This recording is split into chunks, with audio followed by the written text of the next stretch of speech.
Yo, what's up guys, it's Mike. Either it looks like I did a workout or I just jumped into the pool. And I actually just did the workout. This video is gonna be talking about the 8 exercises that are really good for muscle building for beginners to do because they're easy to learn. So this video is gonna be showing you how to do each one of the exercises with good form and making sure that you're contracting the right muscles. If you wanna go ahead and get right to the workout, click the link right here on my right and go to that video where we just knock out the workouts. So we have 8 exercises.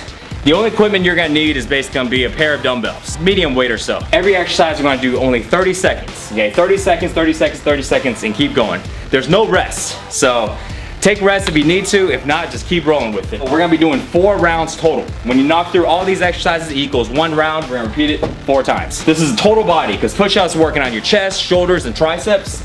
Bent over rolls working on your back, core, upright rolls, back, traps, shoulders, squat and press, shoulders and quads, curls, biceps, close grip push-ups, triceps, mountain climbers, cardio and abs, core, toe touches, straight abs.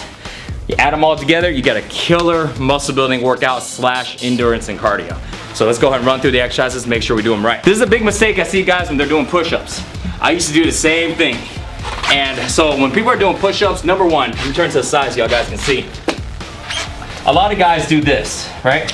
They have their elbows flared out and they do that, okay? When you're doing that, that's too much engagement on your shoulders. This is what it looks like, right?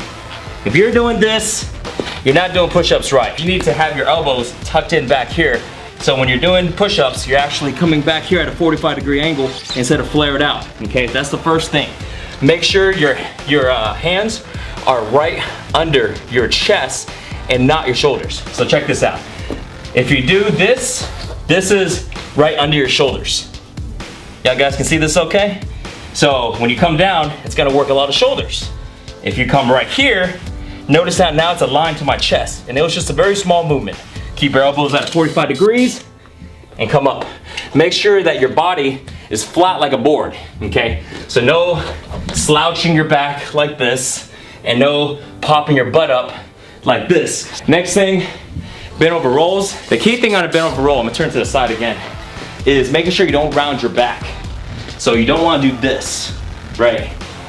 This is wrong because it's gonna hurt your back.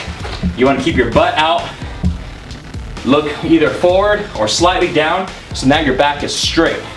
And your knees should not be propped out like this. Your knees should be back behind your toes, right? So knees behind the toes, butt back, back is straight at about a 45-degree angle, give or take. From here, nothing else should move. You should have very, very small movements in everything besides your arms. Just like this. See? So it's not a lot of rocking, things like that. And you don't want to hunch your back at all. So you want to make sure you squeeze your back. Imagine like somebody is pulling your elbows back. This is the way your back should look. It's hard to tell, but pull your elbows back so you're squeezing your back. If not, you're doing this. Next exercise is upright rolls. Grab a pair of dumbbells or barbell. You can put it together or have it slightly separate. Your key thing here is, again, to pretend like somebody is pulling your elbows to the ceiling. Pulling your elbows up. Elbows up. See? Elbows up. Because if you don't, what you're gonna do is you're gonna end up doing this.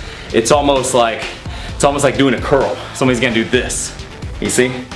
Versus elbows up. If you use your elbows up, it's gonna work your back, your shoulders, traps. Okay? Versus, let me do the wrong form so you can see a difference in my back. See? So, very important to make sure you're doing the right form so you can work the right muscles. So, next exercise is squat and press. You can do it 2 ways. Your feet should be about shoulder width. You can either hold the dumbbells right here, have it slightly touching your shoulders, or you can have it flared out this way. Either way is fine, doesn't really matter.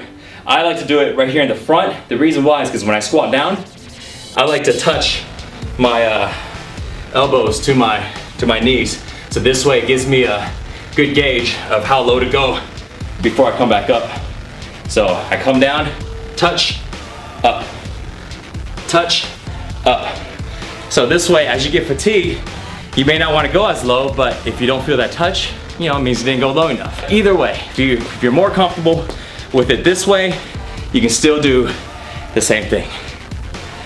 Key thing on here, make sure that when you're squatting, keep pressure on your heels, keep your butt back, and your knees should not go too much past your toes. See this right here? You don't want to be on the ball of your feet when you're squatting down. You got to keep the pressure on your heel, butt back. So this way, what it does, it works on your quads, your glutes, versus pressure on your toes, knees. A lot of guys are squatting and they say, hey, I can't squat, I can't do lunges because my knees hurt. Well, that's because the pressure is in the wrong place on the bottom of your foot. So it's working the wrong part of your body. The next one is curls. Keep your elbows to the side. Just curl up and down. Don't tuck your elbows in, elbows back, because you're not gonna get a range of motion. It's gonna look like this, okay? Another thing on curls is making sure, if you look at my wrist, make sure your wrist is not curled in like this, okay? Because I was using too much forearms. Keep your wrist straight or even slightly back a little bit, okay?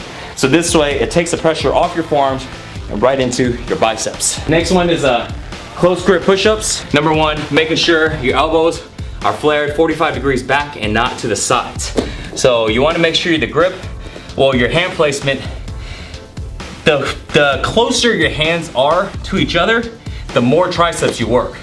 But also the more pressure on your elbows, right? So if I was gonna do, you know, let's say 6 inches, which is usually where I go at, it definitely works your triceps, but it doesn't apply as much pressure on your elbows. The moment you go all the way close to where sometimes they call this a diamond push-up, right? If you go all the way close, it's gonna put more pressure on your elbows, which might be fine if you have good elbows. Personally for me, they're a little tender sometimes, you know, I don't got the best joints. So that's why I keep mine separate a little bit. But what you need though is you can't have your hands farther than 6, maybe 8 inches apart. If you have it too wide apart, you're not working enough on your triceps and you're working on your chest.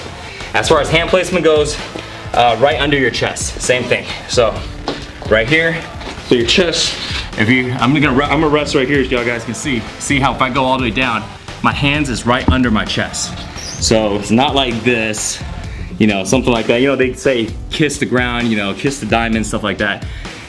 You can, but I personally don't like that because that's just too much pressure on your elbows. Okay, so we got mountain climbers and then toe touches. Mountain climbers, really easy.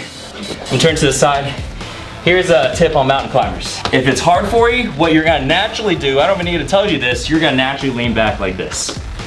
All right, because it makes it easier. If you wanna make it harder, lean forward, right here. What it does is it engages a lot more core. The more farther you lean forward on your mountain climbers, the harder it is and the more core it works. Last one is toe touches. Real simple. Feet in the air, lay flat, hands like this, reach for your toes. Just like that.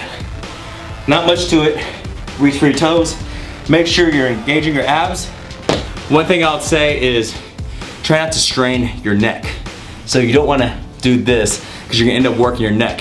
What you want to do is you want to apply the pressure in your back. You want to really push the pressure right here in your back instead of applying the pressure in your neck. Because what it does is it helps you engage your abs. Because if you do this and you see what I mean? If you do this, that's the floor, man. Don't look at me like that. If you're doing this, I mean, now you're just straining your neck.